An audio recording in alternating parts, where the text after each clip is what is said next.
มื้อนี้บ่เปิดเพลงบ่เปิดหยังเลยมื้อนี้ไปเลยโลดสบายดีพี่น้องลูกหลานคนลาวคนไทยอยู่ไสก็แล้วแต่ที่ฮักหอมเสรีภาพและประชาธิปไตยทุกท่านพี่น้องยินดีต้อนรับทุกท่านเข้าสู่รายการเสียงประชาชนลาว Voice of the Lao People Welcome to everyone Bienvenue à toutes et à tous สวัสดีครับสบายดี Good morning Bonjour ขอร้องเพลงชาติไปเลยเด้อเสียงบ่ค่อยดีปานใดเพราะว่าเมื่อยในการเฮ็ดเวียกเนาะทุ่มเทเวลากับลูกหลานก็คงสิเข้าใจอายุ70ปลายนี่ทุ่มเทเวลาพักผ่อนน้อยต้องซอกหาข้อมูลความจริงต้องติดตามข่าวอย่างบ่ขาดสายตาอย่างบ่ขาดระยะเนาะขอฮ้องเพลงชาติก่อนเนาะศาสตร์ลาวตั้งแต่เดิมมาขึ้นชื่อลือซาอยู่ในอาซีศาสตร์ลาวผูกพันไมตรีความสามัคคีฮักห้อมกันหักศาสตร์หักปาฏิเฮาหักเจ้าปกเกตเกษาหักศาสตร์หักศาสนาแต่บูหันมาหักษาดินแดนบ่ให้สัตว์ใดมาล้วนหาวีลบกวนหยาดแย่งสิ่งเอาพายขึ้นเขามารู้วนวายสู่จนตัวตายต้านทานศัตรูสวยเสือสู้เลือดเนื้อเสื้อเผาพื้นผู้กูเอาบันเทาถูกกันสบายดีเด้อ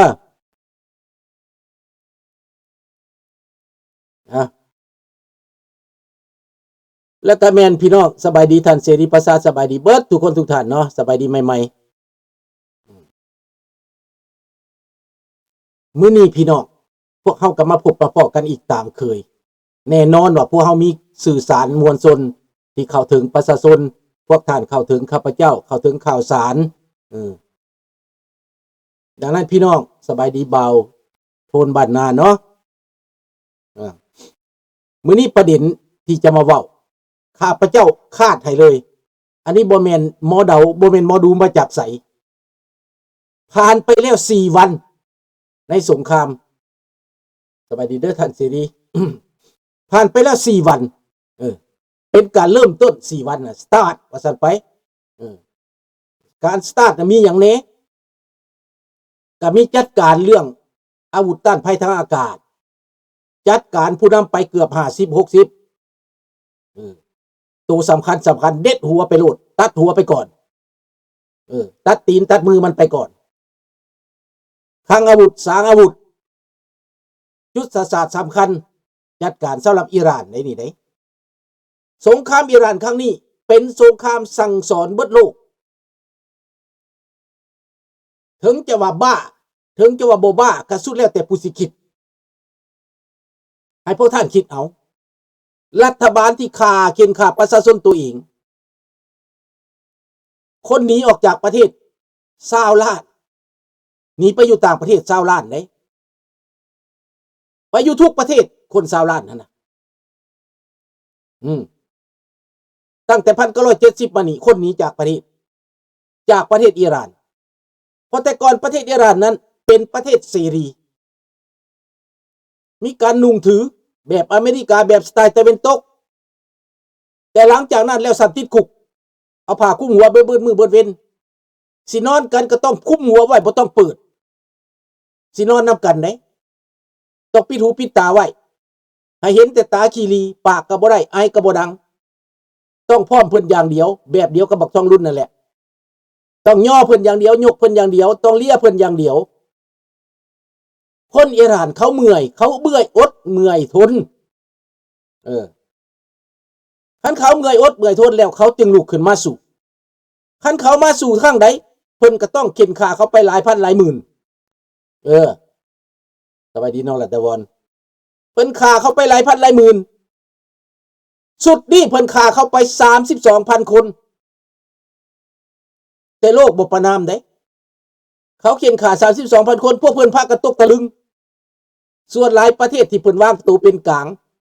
ส่วนหลายประเทศที่เพิ่นว่าเพิ่นเป็นคนดี แต่เดี๋ยวนี้เผด็จการอิหร่านตาย400-500 คนนี่นะรวมประชาชนบางพวกที่เซปาตีเขานี่นะเพิ่นห้องออกโฮโฮห้องโฮโอสังกะเพิ่นประนามเพิ่นบ่เอาแต่บ่เป็นหยังพี่น้องสบายดีวิกเพิ่นบ่เป็นหยังตอนนี้พี่น้องเข้าเฟสที่3เฟสที่1เฟสที่2ที่1คือข้าพเจ้าว่าเลยจัดการเครือข่ายเรดาร์ปืนใหญ่นิวเคลียร์แล้วกับผู้นำจัดการไปพร้อมเดียวกันเฟสที่2เป็นหยังปูพร้อมให้เรียบร้อยพวกภัยทางอากาศของเขานั่นก็ว่าปลอดภัยแล้วเฟสที่3เข้าไปยังบาดนี้ B52พี่เฟสที่3แม่น B2 กับ B1 Lancer มันยังบ่พอได้พอยังกองทัพทหารราบปืนใหญ่ค่ายทหารใส่ B52 บาทนี่ปูพรมเลยบาทนี่ปูพรมอยู่บอนค่ายนั่นแหละบอนกองทัพนั่นแหละบอนใดมันมีอาวุธขึ้นเอาให้เรียบไปแล้ว B52 ถล่มแล้วบาทนี้หูรับตับใหม่แล้วดังนั้นข้าพเจ้าการันตีให้บอกว่าอิหร่านจะอีก2 ทิศจะยอมจำนนจะยกทุ่งขาวและตอนนี้เฟสที่4นี่นะยกพ้นขึ้นบกนั้นแมนจำนวนน้อยจะมีพวกทีมพิเศษ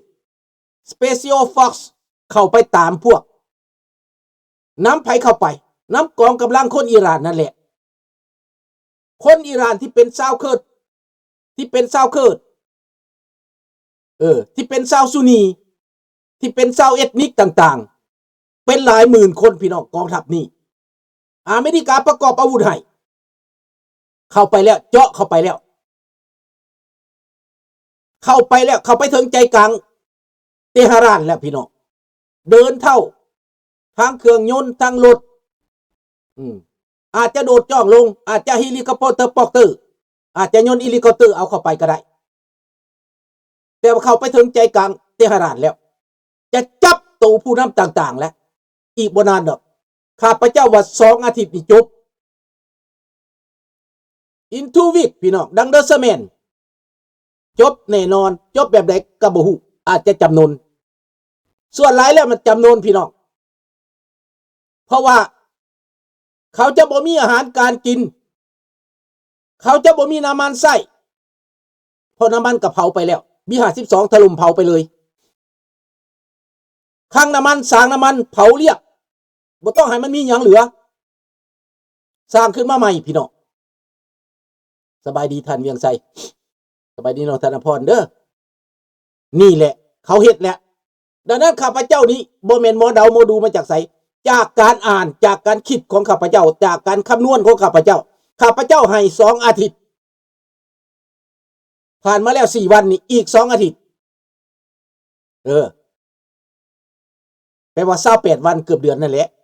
2 อาทิตย์กับ14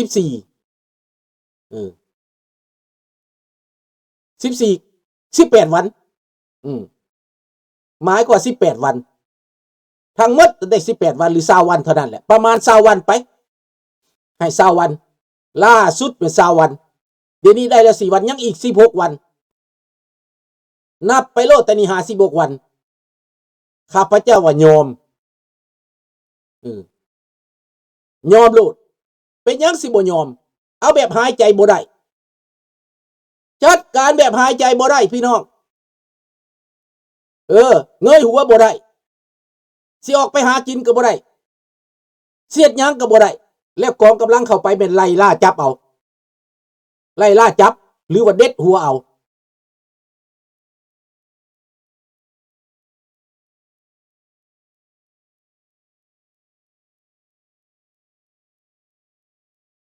1,000%เรื่องแพ้นั่นบ่แม่นอเมริกาแพ้เด้อบ่แม่นอิสราเอลแพ้แม่นอิหร่านและลูกน้อง แล้วอยู่ในประเทศอ้อมข้างนั้น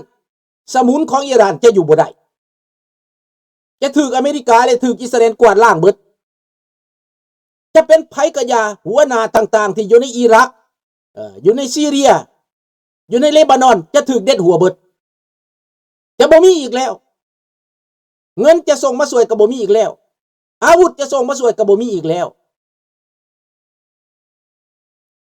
จะหยุบตัวลงในประเทศเลบานอน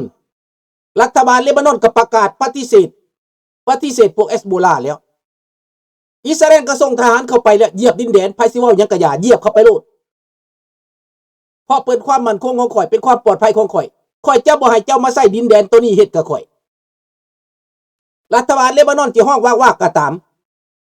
ถ้าเจ้าบ่มีความสามารถปราบปรามคนพวกนี้ข่อยจะปราบให้นี่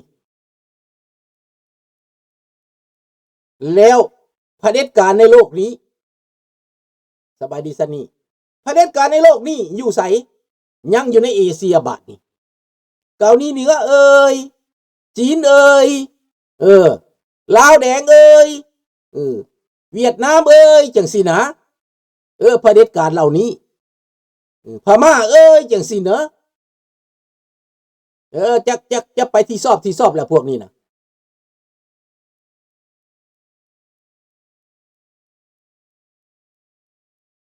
นายโปรตีนนี่ก็ไปบ่รอดแล้วอาจจะถูกจับอาจจะถูกประชาชนตัวเองจับปราบปรามอีกบ่นานนายโปรตีนนี่ก็ได้เพราะว่าบ่มีการคืบหน้าแล้วและมีการประท้วงขึ้นอยู่ในมอสโกแล้วเดี๋ยวนี้นะมีการคัดค้านกันขึ้นแล้วมีการแตกแยกแล้วเจ้าสิคูยังมากกะยาจีนสิคูอเมริกามาอเมริกาบ่สนผู้บ่มีน้ำมันเป็นไผสปปลาวบ่มีแล้วเลยนี่นะแย่งน้ำมันกันแล้วคันนายกสุทินนี่บ่ซอยหั่นน่ะตายแล้วนี่นายกสุทินญาติลาวแดงตายก็เลยส่งน้ำมันไปซอยบางคนก็สิว่าขอบใจประเทศไทยข้าพเจ้าบ่ขอบใจข้าพเจ้าบ่มักอนุทินอยากซอยไปโลดข้าพเจ้าบ่มักจบย่านเผด็จการตายส่งไปซอยกันเด้อรักษาไว้ส่งไปอนุทินส่งน้ำมันให้เดี๋ยวประเทศไทยก็สิบ่มีน้ำมันใช้คือกันบ่นานอีกบ่นานประเทศไทยก็สิบ่มีน้ำมันใช้สิบ่พอน้ำมันก็สิบ่พอถึงมีก็สิแพงเจ้ายังอยากซอยประเทศลาวอยู่ก็ซอยไปเจ้าบ่อยากกักตุนไว้ส่งไปเดี๋ยวเจ้าสิฮู้ดอกแน่นอนอเมริกานี่เขาแบกไปเบิดแล้วอัดไปเบิดแล้วเฮ็ดเจ้าแท้ๆครั้งนี้นะ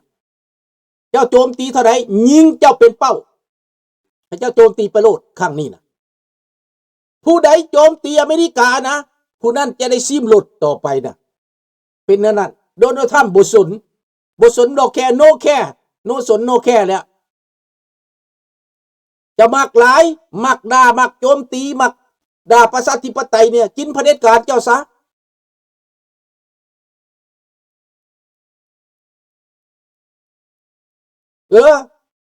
บ่มีไส้ก็ไปเอาน้ำมันขี้ย่างเด้อไปตักเอาน้ำมันขี้ย่างมาเฮ็ดเอาน้ำมันหมักเหย้าเด้อมาเฮ็ดเด้อจังสิอยู่ได้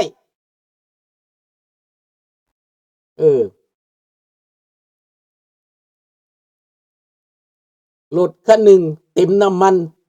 ข้างละ500 บาทเจ้าบ่มีน้ำมันเจ้ายังส่งไปซอยสปปลาวอยู่เปลว่าหยังสปปลาวก็มันไปเอาน้ำเวียดนามพุ่นตัวจะสิส่งไปให้มันเฮ็ดหยังจะย่ามันตายบ่ท่านอนุทินญาติมันตายบ่สปปลาวหั่นน่ะคือมันอยากหมักมันแท้คืออยากแพงมันแท้ลัทธิคอมมิวนิสต์หั่นน่ะ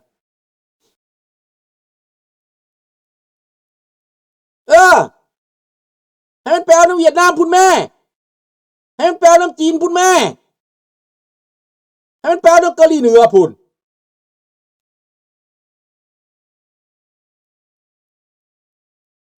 สมนั่นน่ะ